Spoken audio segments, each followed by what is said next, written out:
Hello, everyone, and welcome to another episode of Military Transition Wellness. I'm your host, Michelle Seidling, and today we are talking about burnout.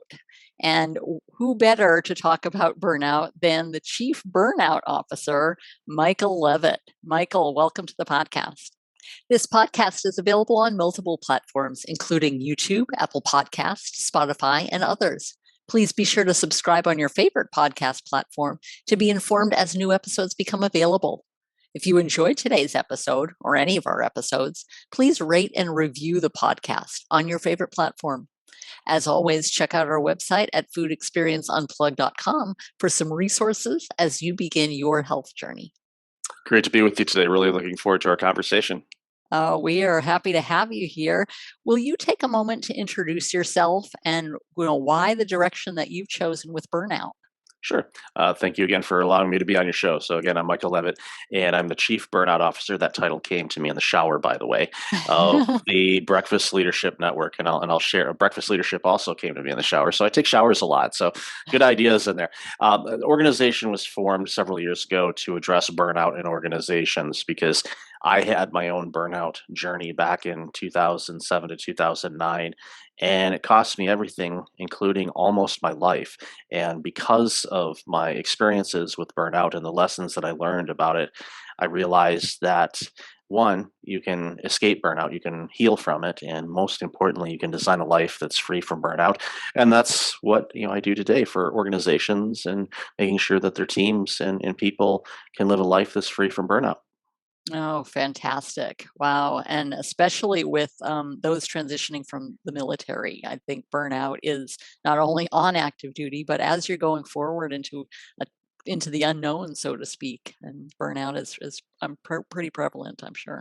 Oh, definitely because of the stress of having a very, and I say controlled, and I'm going to use that phrase very from my observation. I didn't serve in the armed forces, but my dad, my grandfather, uncles, and everybody has. So I definitely have come from a military family background. And when you are in the military, it's a very controlled environment. You're following orders. There's things you need to do, just like working in a job, but it's different. And when you leave the military and enter civilian life, the boundaries and the borders aren't firmly set in many organizations, unfortunately. So there's a lot of ambiguity and uncertainty, and that's pretty stressful for people. And prolonged stress turns into burnout. So it's definitely a sector that deals with it, unfortunately, maybe a little bit more than others. Okay. So in terms of, with you mentioned with in the military, you've got all the structure of that. Where exactly does burnout start? Does it start back then and bleed over, so to speak, into others, or how does that whole process of burnout happen? Could you tell us about that a little bit? Sure. Yeah, burnout happens because you have prolonged stress. You have so many demands on your life. It's overwhelming. You're mentally and physically fatigued just because you can't keep up with the demands of life. Most often, it happens in a work setting because of long hours and changing parameters, which in the military, especially if you are in a combat type of situation, uh, yes, you can have a plan and a strategy, but all's fair in love and war. And when you're in a military exercise or battle, things are changing every second, and so you have to be prepared. And of course, through proper training, you're prepared to navigate through those things. And while they might be stressful, you've been prepared with hopefully all of the potential circumstances that you could face.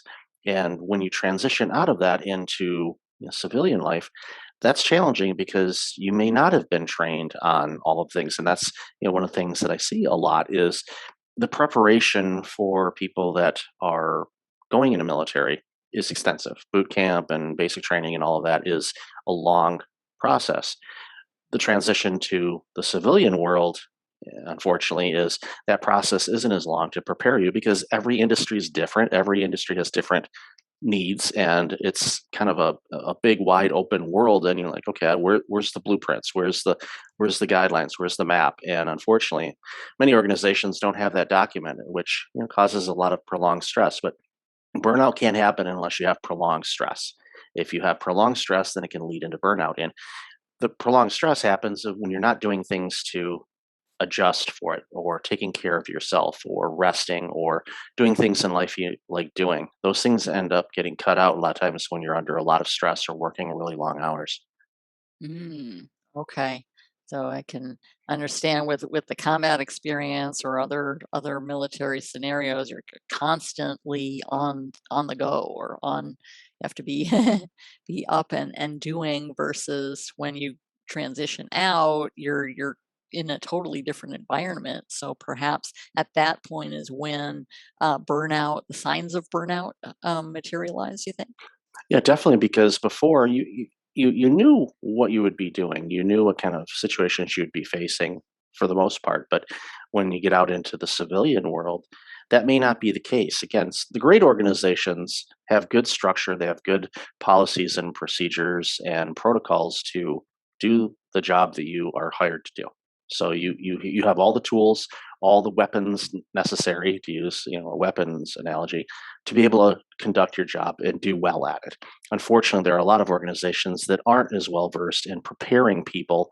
And I see it all the time in the HR work that I do, that a lot of organizations do not so good a job of onboarding people to give them all the tools they need to be able to do their job, which is frustrating. So you're trying to figure out, okay, how do I do this? So you're doing a more detective work in many cases than just following the guidelines, which of course causes frustrations because we all want to do well at what we do.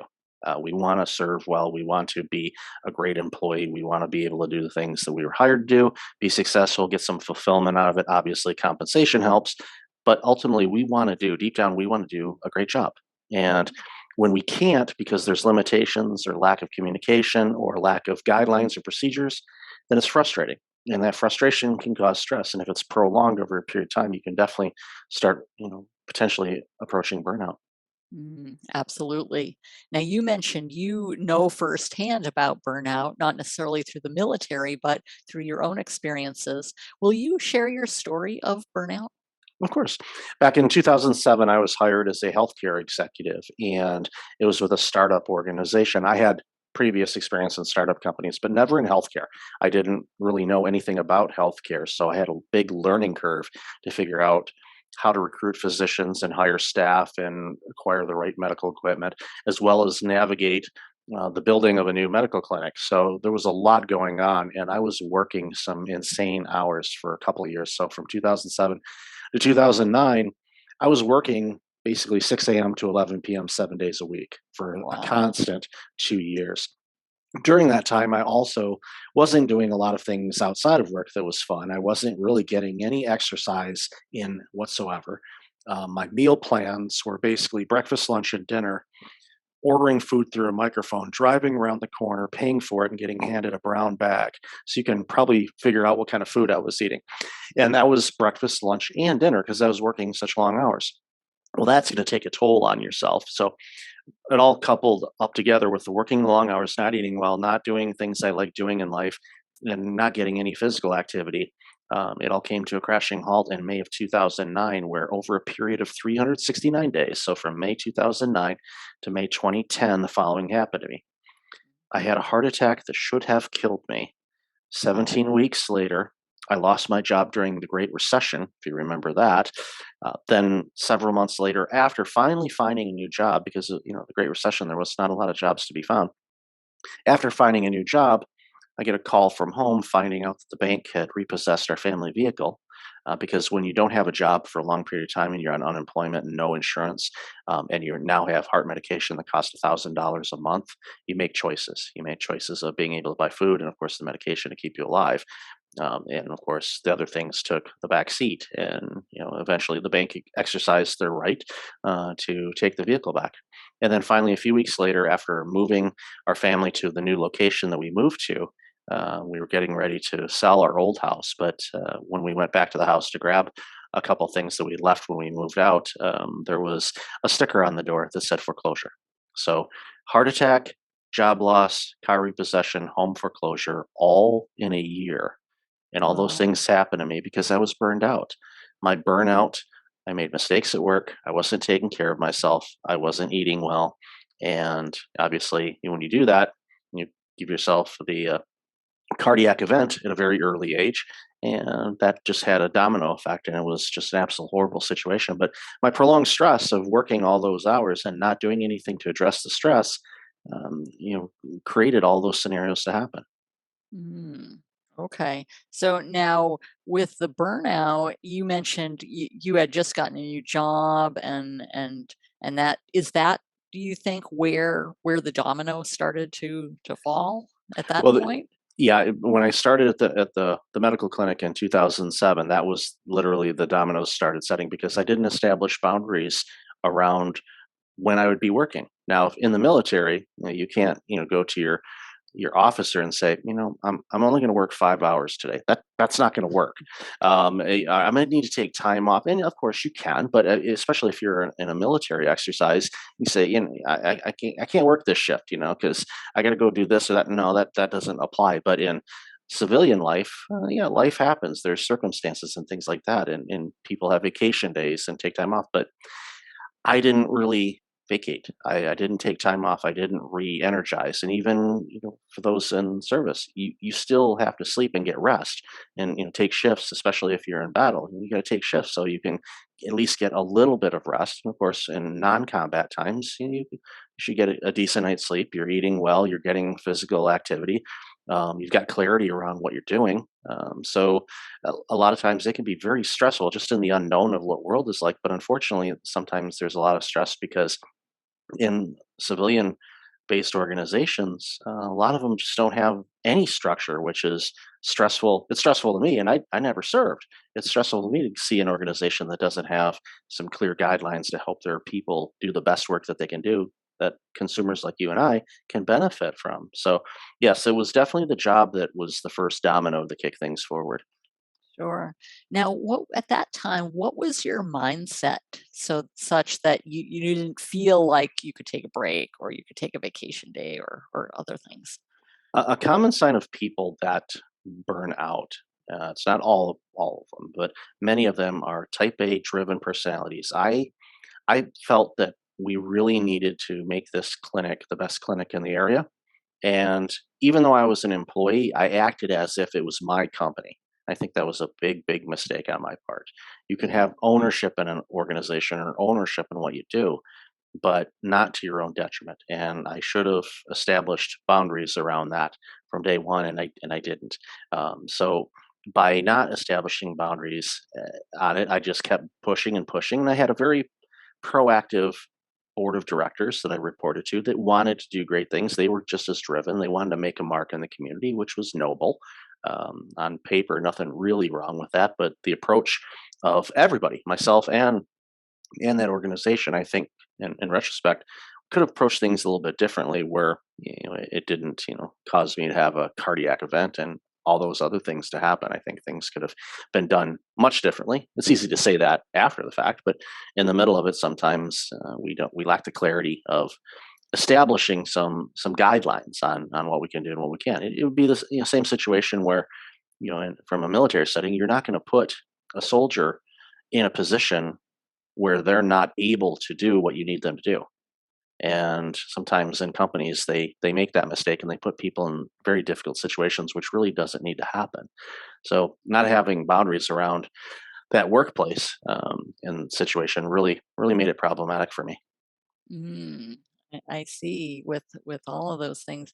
Now, with you mentioned the domino started when you first got the took on that role and that job. What were are the signs of burnout usually dramatic like that? Like you with your cardiac event, with your home foreclosure, other things. What are normally the signs of burnout and how did that apply in your situation? Yeah, I checked off all the boxes on the signs of burnout, but unfortunately, I just completely ignored them and ignored people telling me that they thought that I was under a lot of stress and I need to address it. So, the common signs that we see time and time again with people that are burning out or even teams that are burning out is one, if you're not getting good sleep. consistent good sleep. It's okay if you have a bad night's sleep last night, okay, not a big deal. But if you're consistently not sleeping well over a period of weeks or months or maybe even years, that's a big, big problem because when we sleep, that's when our body repairs the damage we do to ourselves on a daily basis. Even if we live the healthiest of lifestyles and get plenty of activity and eat well and all of that, our body does a lot of work while we sleep. And if we're not deep sleeping, then our body's not doing anything to help repair what we do to ourselves. And if that means I don't repair today's damage and I don't get good sleep tomorrow, then all of a sudden there's 2 days of damage and then it piles up. And then, that was a big component as to why, my artery was so clogged up and, caused my heart attack was, because I wasn't getting good rest. I wasn't eating well. I wasn't taking care of myself. Another common sign we see with people that are burning out are they stop doing things in life they enjoy doing. They're not motivated to do things that are fun. And I'm not talking about not motivated to work.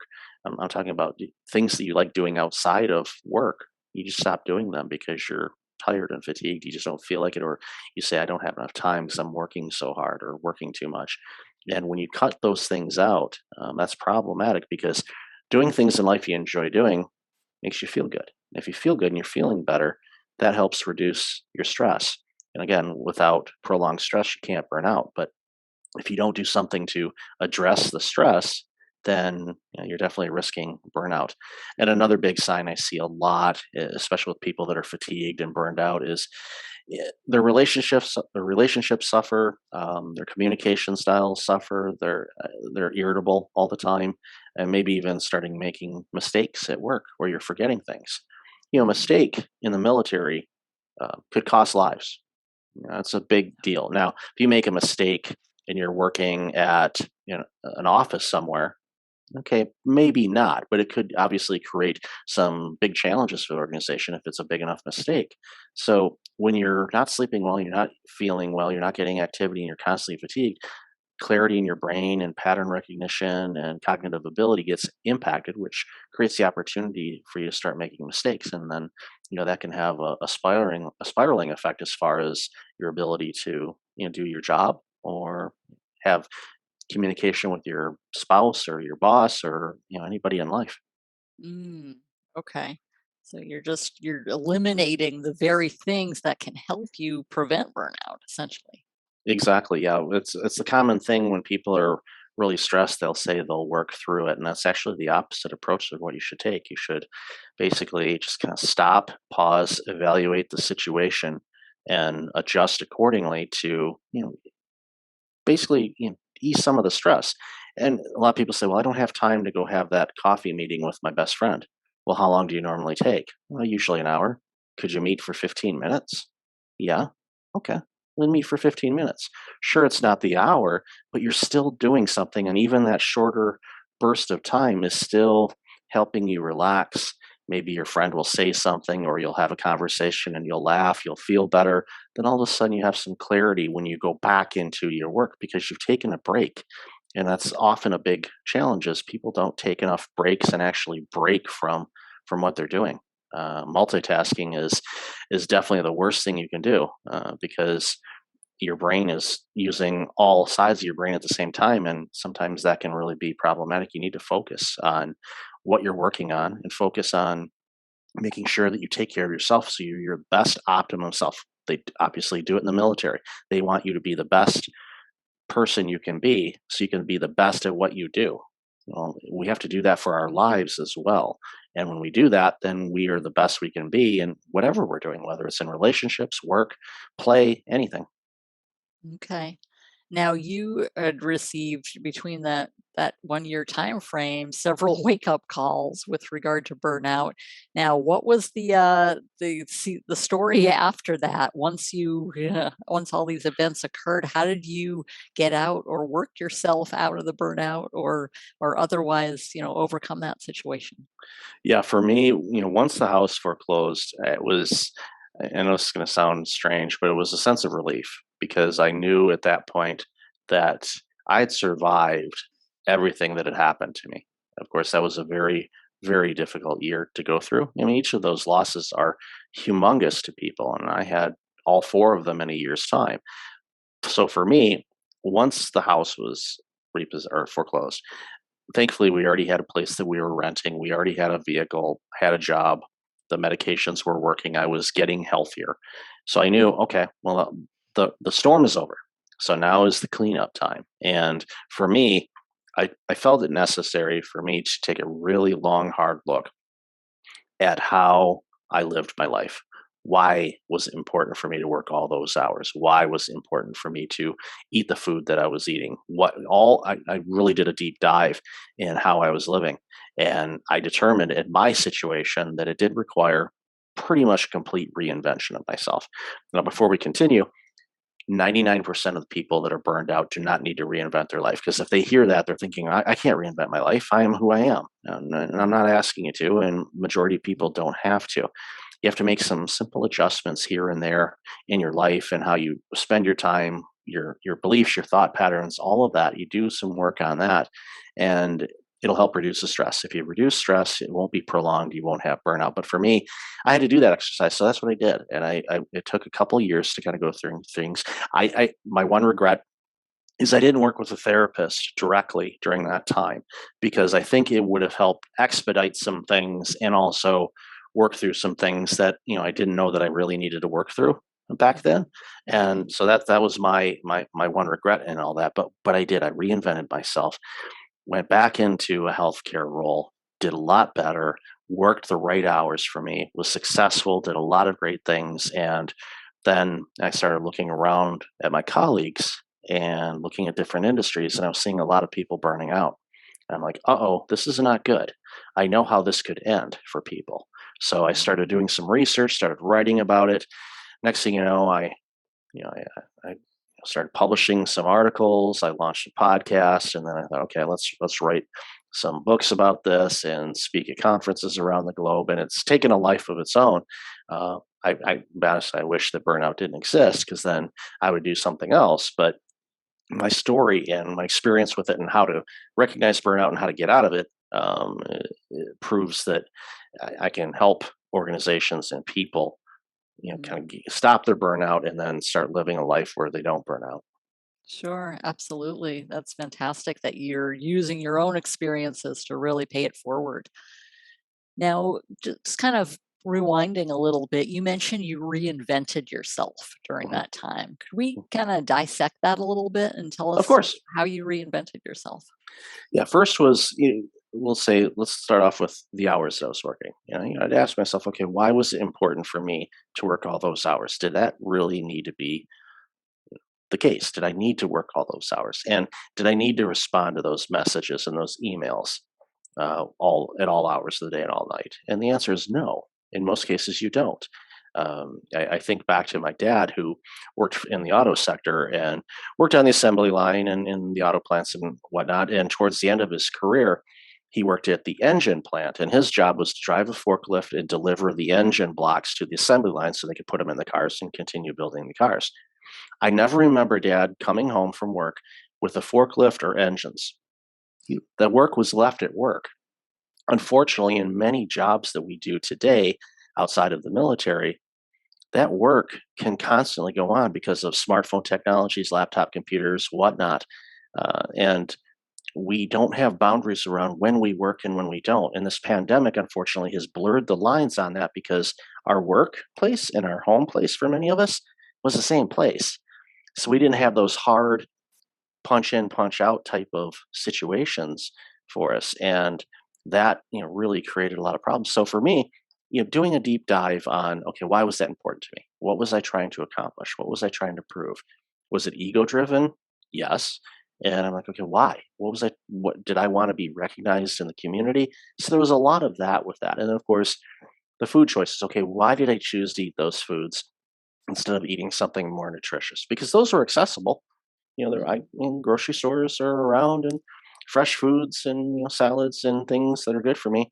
It wasn't like I couldn't get those, but I just chose not to because of the perceived, I don't have time to do this. Well, Mm. you gotta make time to take care of yourself. You have to make sure that you're putting in the right fuel for yourself. So working with a nutritionist to kind of figure out what foods are right for me were good. Exercise was something that I really didn't do a whole lot of, because when you're running a clinic, or if you're an executive or high ranking type of position, you tend to get the really good parking spots, which is really close to the door, which means you're not getting in the exercise of just in walking in steps. So, I made sure to adjust and go, okay, I need to park a little bit further away, get in some activity, walk around a little, just move. And then, of course, not doing things in life that I enjoyed doing. I cut all those things out when I was burning out, and I said, okay, let's go back and start doing things every week at least to enjoy, whether it's going to a sporting event or watching some sports or reading or just getting out in nature or other things that I enjoy doing. Put those back into the calendar, schedule those things. And once I started doing that, that helped kind of reinvent. And of course, going through all the experiences that I did, I would revisit them and go, okay, why was this important to me? Why did I behave that way? Why was that so important to me? And doing it from a state of curiosity and not a state of judgment. And I think that Mm. was a big, big part in me being able to heal and recover was I wasn't going to beat myself up anymore because, well, that year pretty much did a good job of that. So I thought, oh, I don't need to do that again. So let's look at this as kind of an exploratory exercise of just kind of being curious about, okay, why was this important to me? And once I figured that out, I'm like, okay, is that still important to me now? Do I want to do that? And most times, a lot of it was, no, I don't want to go about it that way. I'm going to go about it differently. And what ended up happening is when I approached how I work differently and had boundaries around when I work and when I didn't, my work quality improved. I was able to produce more in less time. And it was better stuff than I was doing when I was putting in all those hours. So I Mm. learned that, when you're efficient and you're operating at your best self, then the work that you do is better. Your relationships are better. Food tastes better. You live life. You're not under this burden of prolonged stress. And it was such a game changer for me when I did that. No, that is fantastic. Now, once you went through that process of reinventing yourself, do you revisit those topics from time to time to kind of reevaluate, so to speak? Oh, definitely. I have an exercise at least twice a year. I'll take a look and see how life is. I'll check in with myself. Basically a board meeting with me, and and I journal. I write down a lot and keep track of how I live my life. And it doesn't have to be robust. It could be a couple sentences, or it might even be just a couple words, depending on the day, depending on what's going on. But that coupled with my calendar, which is pretty important to me. That's how I know how to show up on time for events like this. Is make sure you keep track of your calendar. But looking back at my calendar and how I spend my time and what I'm doing on, and checking and seeing, okay, how do I feel? How am I feeling this week? How am I feeling this month? How did things go? What were my interactions? What went well? What didn't go well? Okay, why didn't it go well? And I don't want to say more importantly, but what's critically important is when I look back at a situation that went well, could be a meeting, could be a talk at a conference, or something I posted that got some positive reviews. I look at it and go, okay, why did that resonate? Was there something there that is on the minds of others that I could maybe expand out a little bit more to provide even more help and benefit others, or even for myself. If I'm researching something to improve how I live my life or a situation, okay, is there something more on that? I think at the end of the day was that exercise what I did to heal myself and recover from all those horrible events of that state of kind of living life with a curious lens. I've continued that in the things that I do. Whether it's conversations like this or interactions that I have at conferences or working with teams or reading an article or just kind of seeking to understand, okay, why are people thinking it or looking at things that way? Is there another way to look at it? What's truly at the core of all of this? And that curiosity, I think, it gives me opportunities to personally grow, and then with that personal growth, I can share that with others and help them grow as well. Absolutely, I love it. I love that reevaluation from time to time. That's crucial for you to keep being that keep optimizing your life essentially. Absolutely, it makes you healthier and gives you something to look forward to. And again, the nice thing about our lives is we can make choices. If things aren't going the way that we want, we can make some choices to change the direction on that, and we all have that liberty to be able to do so. Mhm. Absolutely. Now, for those in the throes of burnout, what are some steps that people can take to reduce that burnout or at least identify different situations? Yeah, the first one, and I alluded to this a little bit earlier, is sleep. Get the best night's sleep you possibly can. So instead of buying that brand new smartphone every year or a brand new television, unless your television's broken, then okay, go ahead and do it. But spend the money on the best mattress you can afford that you can really get a good night's sleep with. And same thing with your pillows and your bedding. Because think about it, where do we spend the most consecutive hours of our day in one spot? It's where we sleep.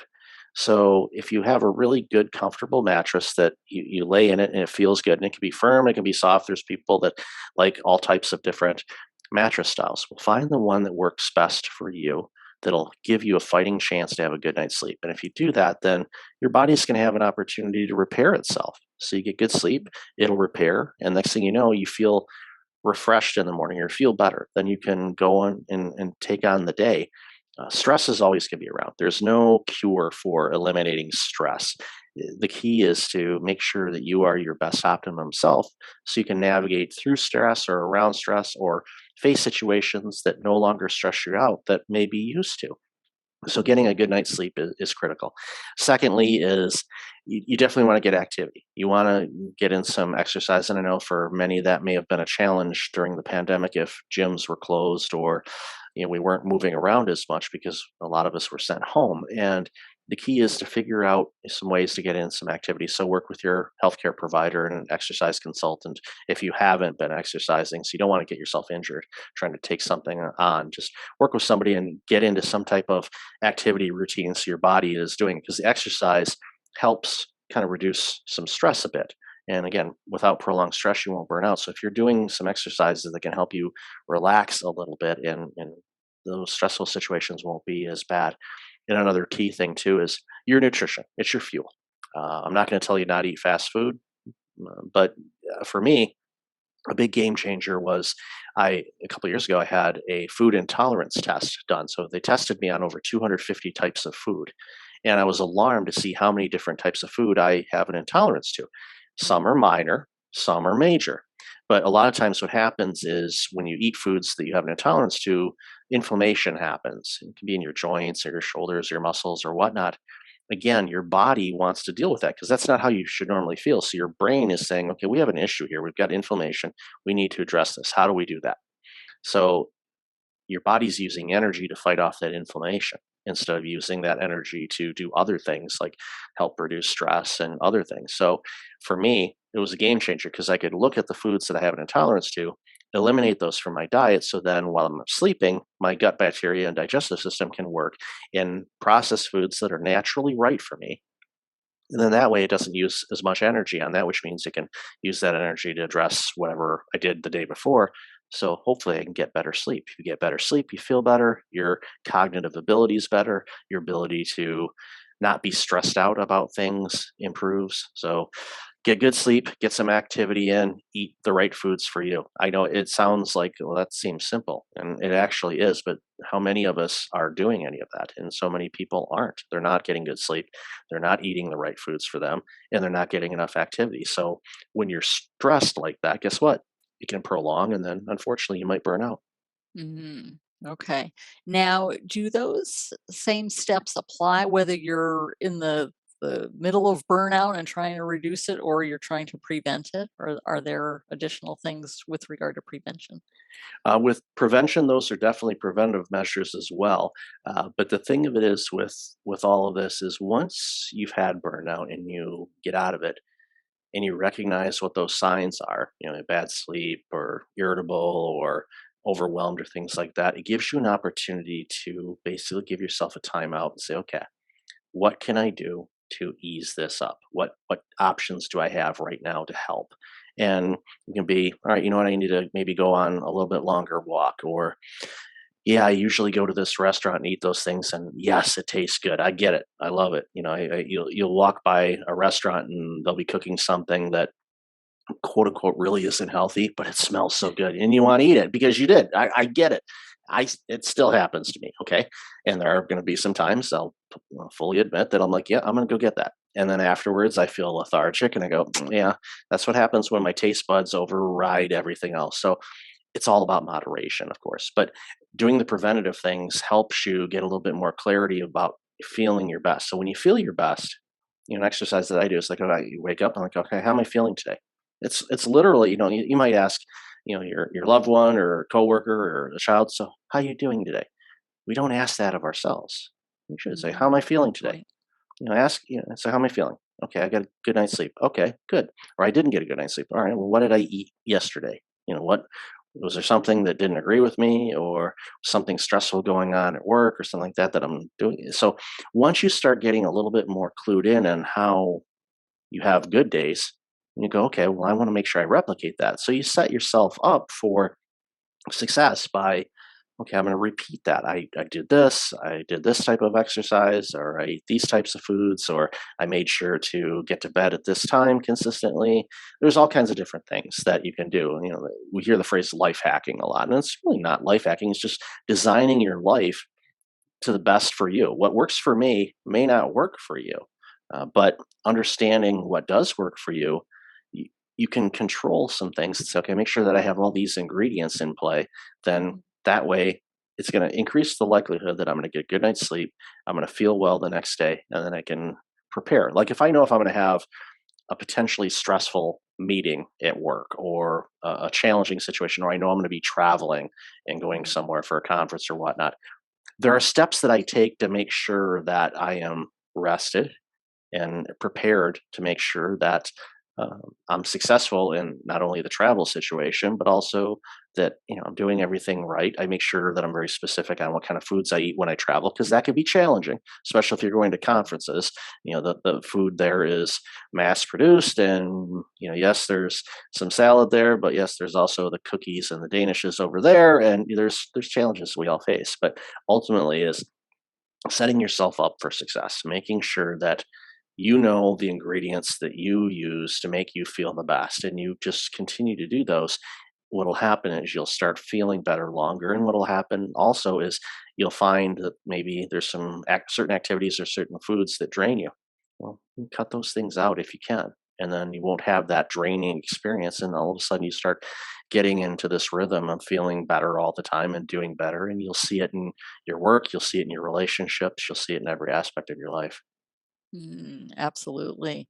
I love that you're just kind of revisiting those things or anticipating problems and trying to tackle them before they become problems essentially. Exactly. So fantastic. Now with burnout, um, do is it mostly you had a wake up call. Many people have those wake up calls. Does it take other events? Does burnout reoccur pretty prevalently, or is it mainly okay? I've learned from this wake up call. Now I'm going to be better and do those things. It depends. Some people, they can realize that, okay, I burned out, okay, and do the work to figure out, okay, how did I get myself in this situation? Or how did I land here? What did I do? And then make better choices for them. And they don't have to be gigantic, earth shattering, change the world things. It's like, what, instead of working on Saturday nights, I'm gonna take that back and not do that. Or I'm not gonna check my email before 7 a.m. Type of thing, or I'm not going to check my email after 6 p.m. because I'm going to work with my loved ones, or play with my kids, or play with my dog, or watch a game, whatever you like doing that brings you joy and fulfillment. And because work's always going to be there. We can't get our work done. Well, that's kind of called job security. You won't get your work done. The work is never done. So we keep going at it as if we're going to get the work done. Well, work's always going to be around. So you have to accomplish what needs to be finished on a particular time or date. But again, it's having boundaries and kind of a step back and look, okay, what do I need to accomplish today? So, instead of going, okay, I've got this big project to work on and I have to do this and this and this. Yeah, you do. But take a step back. You're not going to be able to do a 3 week work project in a day. Quit trying to do it that way. Scale back, go, what can I accomplish today to move things forward so I can complete the project on time? And divvy it up that way. And I find when people look at it just as what I need to do today. keep it simplistic and not worry about the next 2 weeks. Prepare for it, make sure you have all the things you need to do in order to be successful. But I find when you scale things back, that helps a lot and prevent long prolonged stress, which of course turns into burnout. Absolutely. I love that. I love just how you're really analyzing yourself on a regular basis. That Yep. is fantastic. Well, Michael, how can people get in contact with you? Thank you so much. They can find me at breakfastleadership.com. At the top of the webpage, there's all kinds of different resources. I've got blogs, there's online courses, there's different things that they can find me on. And I'm also on most of the social media channels. Just look up Breakfast Leadership. You should be able to find me on all those platforms. I'm pretty active on LinkedIn, and so feel free to send me a message. More than happy to have a conversation with people, or just to connect. So yeah, breakfastleadership.com is probably the best place to find me. Fantastic. We will include all of those in the show notes. Michael, it's been a pleasure having you on the podcast. I appreciate your experience. And, with wake up calls are never fun, but it led to something positive for you and being able to pay it forward to others. So thank you so much today. Thank you very much.